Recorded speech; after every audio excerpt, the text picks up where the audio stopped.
बंद पाडावी लागते, कारण मग यांच्या शाळा चालणार नाही. त्यांच्या खाजगी शाळा चालणार नाही म्हणून बीडी वालेकर शाळा बंद पाडावी लागते. यांना मोक्याच्या जागेवरती जमीन पाहिजे म्हणून हे बीडी वालेकर पाडून तिथे काहीतरी वेगळं करण्याचा त्यांचा प्रयत्न करतात. यांना माईसप तिथे करायचं आहे तपोवनमध्ये. आजूबाजू शहर वाढलेलं आहे, तपोवन आतमध्ये आलेलं आहे, आधी बाहेर होतं. आता तो मोकळा भूखंड एवढा 54 एकरचा त्यांना दिसतोय की जे अंडर डेव्हलप्ड आहे, यांच्या भाषेमध्ये डेव्हलप नाहीये, आणि त्याच्यासाठी माईसप तिथे करायचं. 10 वर्ष आम्ही वापरू, 2 वर्ष साधुकांसाठी देऊ, असा त्यांचा प्रस्ताव होता, जो आपण संघर्ष करून गुडगावून लावला. सत्ता नसताना राष्ट्रीय पातळीवरती आपण त्याला नेला, आणि त्याला फक्त आणि फक्त कम्युनिस्ट पक्ष आणि लाल बावटाचा विचार जबाबदार होता. परंतु आपण हे लक्षात घेतलं पाहिजे की परत मी माझ्या याच्यावरती येतो की त्याच एका बिल्डरने आता 15 उमेदवारांना सुपारी दिलेली. ही दिव्य मराठीची बातमी आहे. त्या एका बिल्डरने जवळच्या सगळ्यांना माहिती आहे की काही जरी केलं तरी सगळ्यात जास्त चान्सेस कोणाची सत्ता येण्याचे. त्या पक्षाच्या 15 उमेदवारांचा खर्च मी करतो. फक्त महासभा झाल्यानंतर, इलेक्शन झाल्यानंतर तिथे मला माईसपचा प्रस्ताव पाहिजे.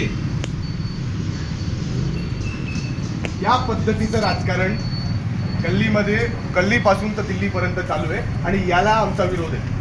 आमचं म्हणणं आहे की सत्ता जी आहे ती लोकांसाठी पाहिजे, ती इथल्या कामगारासाठी, कष्टकऱ्यासाठी, इथल्या श्रमिकासाठी, इथल्या सामान्य नागरिकासाठी पाहिजे. ती मूठभर अतिश्रीमंत लोकांसाठी नको.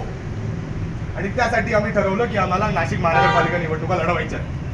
आता लढवायच्या म्हटल्यावरती नेमकं कुठून लढवायचं, तर सगळ्यांनी म्हटलं 14 मधून लढू किंवा 23 मधून लढू.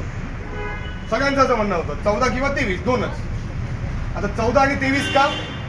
कारण मुसलमानांचे हे मतदारसंघ आहेत आणि मुसलमानांना आम्ही जागा आखून दिलेली आहे. आम्ही मुसलमानांना, आम्ही दलितांना, आम्ही आदिवासींना, आम्ही महिलांना जागा आखून दिलेल्या आहेत. तुम्ही त्या चौकटीत राहायचं, त्याच्या बाहेर तुम्ही निघायचं नाही, नाहीतर आम्ही तुमचं चालवून घेणार. हेच जर आपण 14 मध्ये लढवलं असतं किंवा 23 मध्ये लढवलं असतं तर आपल्याला पॅनलमध्ये सुद्धा घेतलं असतं आणि सगळं केलं असतं. पण इथे त्यांचं म्हणणं होतं की ही आमची जागा आहे, आमच्या जागेवरती तुम्ही अतिक्रमण करू नका. आम्हाला फक्त मुसलमानांचे, दलितांचे, आदिवासींचे आणि मध्यमवर्गीयांचे, कष्टकऱ्यांचे मतं पाहिजे. आम्हाला त्यांचे पक्षाचं समर्थन पाहिजे, त्यांचे कार्यकर्ते राबवायला पाहिजे आमदारकीमध्ये, खासदारकीमध्ये.